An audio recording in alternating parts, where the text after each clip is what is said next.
Hey guys, today we're going to go over how to rivet using a pin vise to drill your hole. So if and when you don't have access to a drill press to drill your holes, you can use a pin vise and hand drill your holes. So this comes with, I don't know if that's visible, a few different sizes.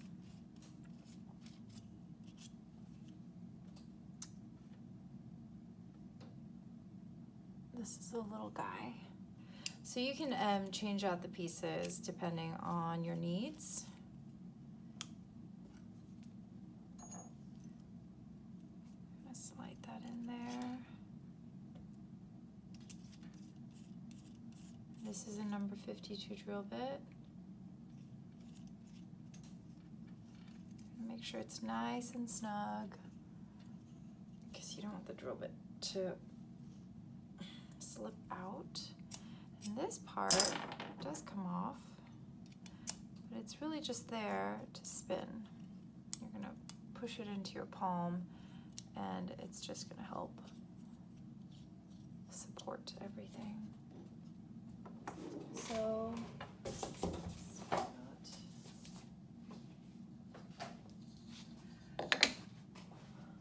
first thing we do is we grab our metal that we want to drill and rivet. I want these pieces to line up like so, similar to this one. Now, how I would do that is I take my divider, and I'm gonna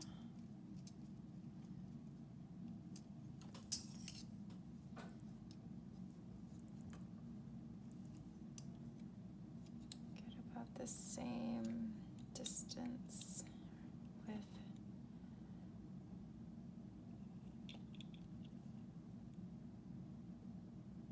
and I'm gonna map out that hole.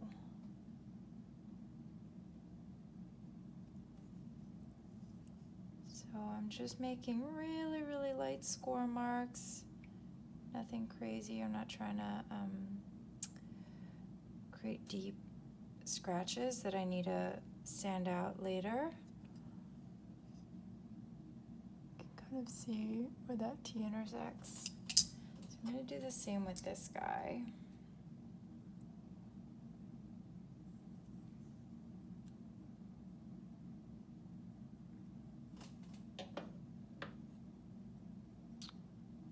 You can see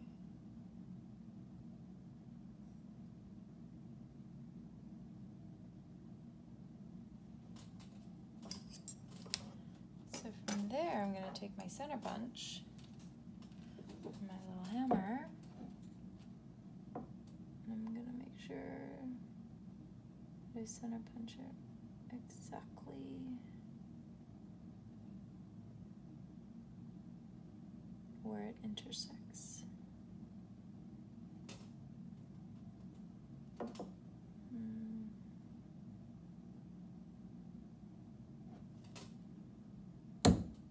Remember, it's just a light tap. You're just making a little dimple in order to give somewhere for your drill bit to catch and sit in, so it doesn't walk all over the place and scratch up your work. So it's hard to see. This is already riveted together, so I'm not going to lay the piece on directly because there's a lot of gapping, and that's going to deform my piece when I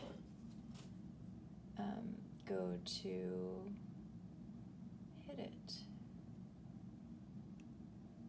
actually a little bit too light for my eyes, so I'm going to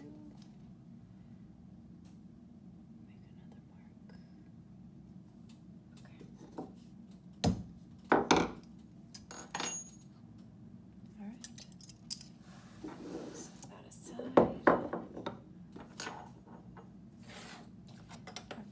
I've got my drill bit all chucked up. And same again.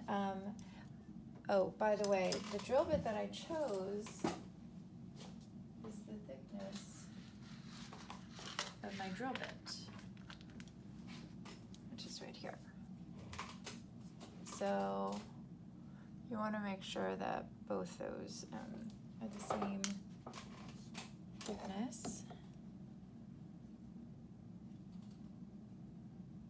So I'm gonna take this. I just want to get it a little bit started. I feel like it catches a little bit better without any sort of lubrication in the beginning, so I just kind of let it slide in there, and then I'll loop it up with a little beeswax now that it's got like a more prominent seat. And then I'm gonna start pushing. Don't know if you guys can see. Readjust.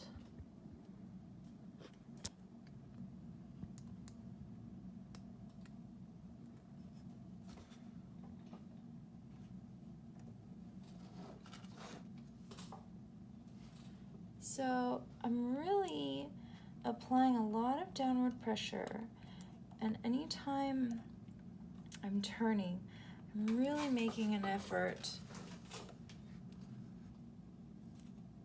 to not wobble my drill bit too much. The thinner the drill bit, the higher the chance of you breaking it, and the wobbling's gonna be where it gets you. But the thicker the drill bit, the less likely it'll break, but it's just harder to drill. So it's just a lot more metal.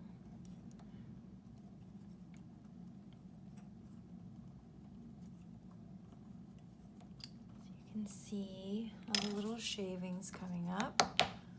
It's great.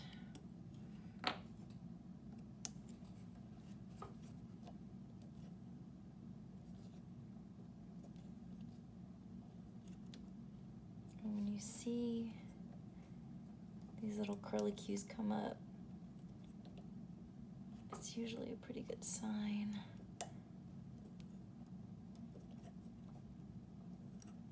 Means that you are going at the right speed with the right amount of pressure. All right. So if you see, little wood shavings come up, it means you've hit your wooden board. Make sure you are drilling into the wooden board. You don't want to make a hole in whatever table you're working on. Always want to protect our things. So there's that hole. I don't know if you can see, but there is a burr. We're going to take our larger drill bit, and we're going to chamfer that hole. Just going to apply a little bit of pressure down into it, and that's it. And it's just going to create a tiny little bevel, but just enough that it removes all of that. If you have really sensitive hands and you're doing this a lot, sometimes I'll wrap some blue tape, masking tape onto the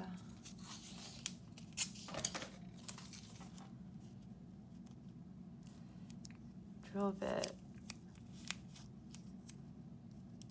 so I don't cut up my fingers, because it can start to really wear on your fingertips. So you just create like a little cushiony handle for yourself. Okay, so from there, I really don't like to handle the shavings too much because they're pretty sharp, and I've definitely gotten them stuck in my fingers before, so I wouldn't recommend it.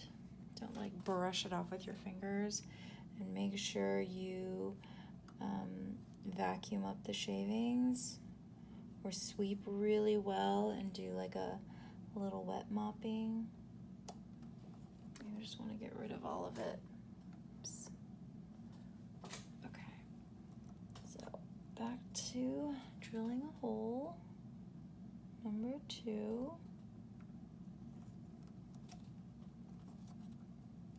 Oops.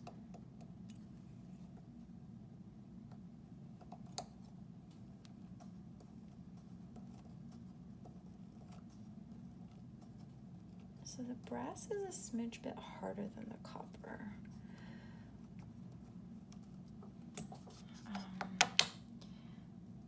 The metal is harder, it's going to be harder to drill a hole. So just a heads up.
So my drill bit is starting to loosen.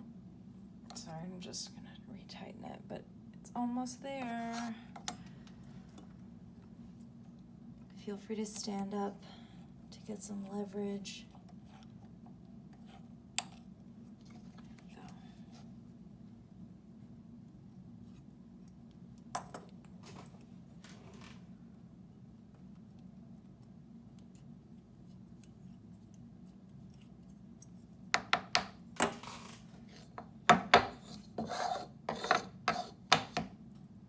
There's quite a bit of burr.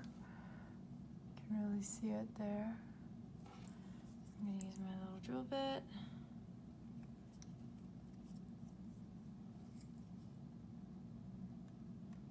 I'm going to chamfer my hole so I can remove the little burr. Part of it is for safety because you can cut your finger on it, and the other part is when you're riveting, you need all the parts to be flush, otherwise it's not going to be a clean rivet. So this time I want to use a copper rivet.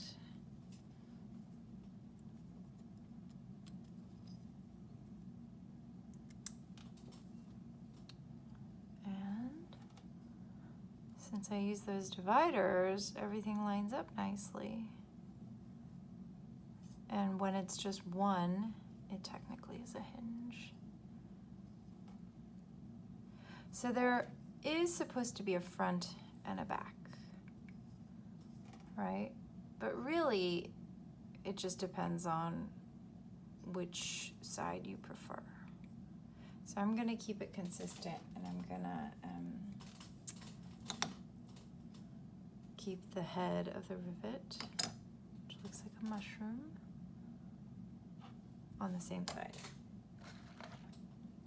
Now, before you start attaching things together, once you attach this through a cold connection, you can never have access to the underneath, the part that gets sandwiched in between. So we need to make sure that we sand everything before we start attaching things to one another. So I'm gonna sand these guys first.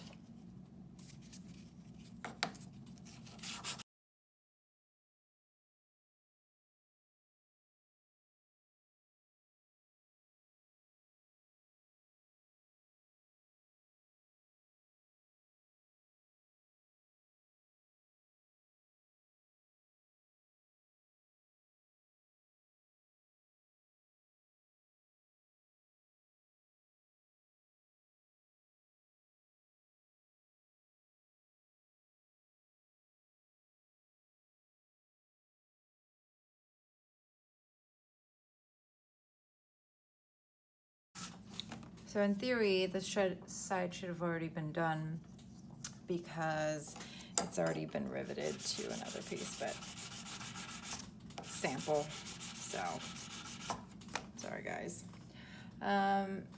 So from here, you could even actually finish the whole thing with either lacquer or wax. For the sake of this sample, I'm not going to, but we would go through and we would wax these pieces so that when you rivet it together, everything is sealed. Now you don't always have to, but it would be a nice touch.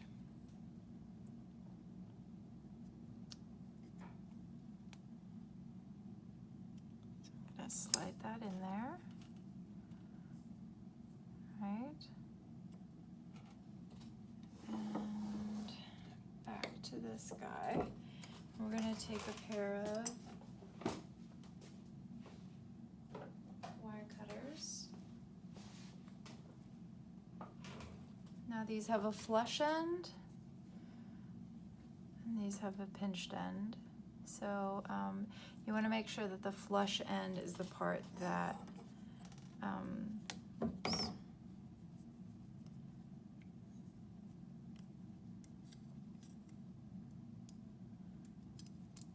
That is up against this side, the side of your metal. So we're gonna take it and we're gonna cut it. I'm making sure that the rivet head is snug up against the metal. And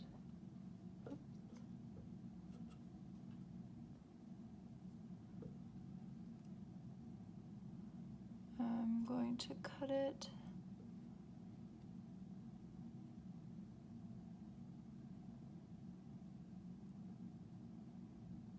just a hair above.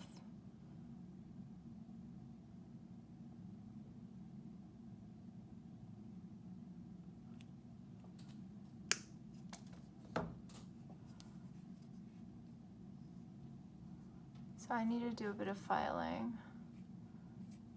But the length of your finished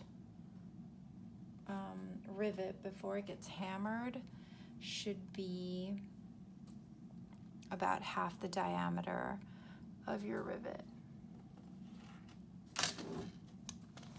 So I'm going to take my file, I'm going to file it nice and flat. Make sure you don't hit your metal.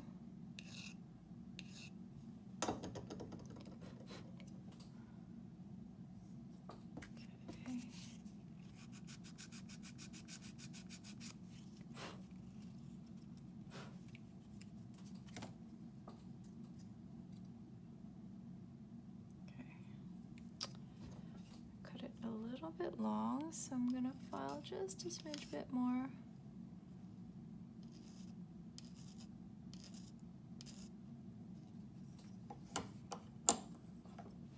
You could also pull it out and file it.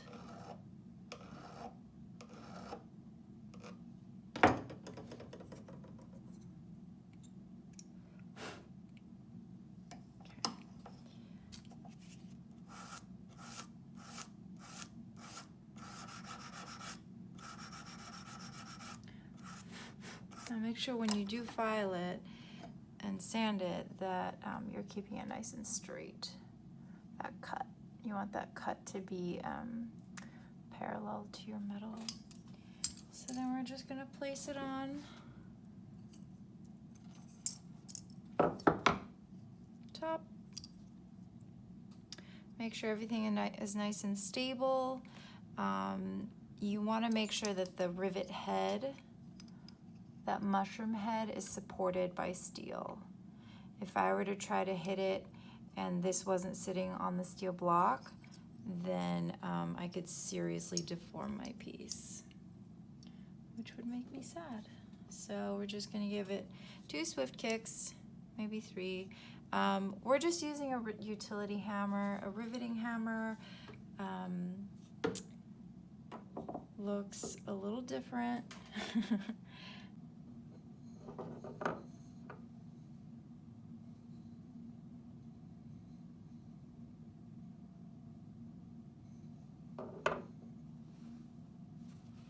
But since we don't have that in your kit, we're just using this guy. We're gonna do a flat head, and it'll look like this.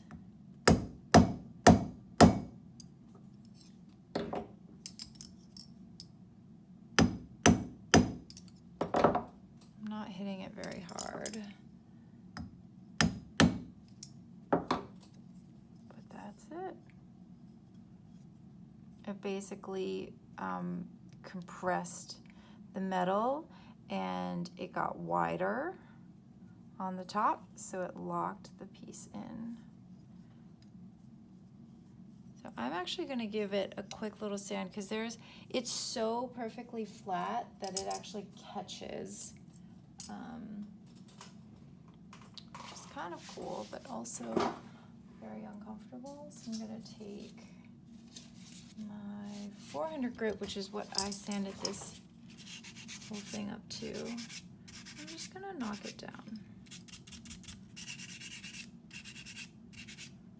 It will leave a funny little halo around your piece, so just you can kind of fudge it. The sandpaper, I mean. So a little bit better. You can see that circle where the sandpaper doesn't really hit. Now I don't want it to look really flat, so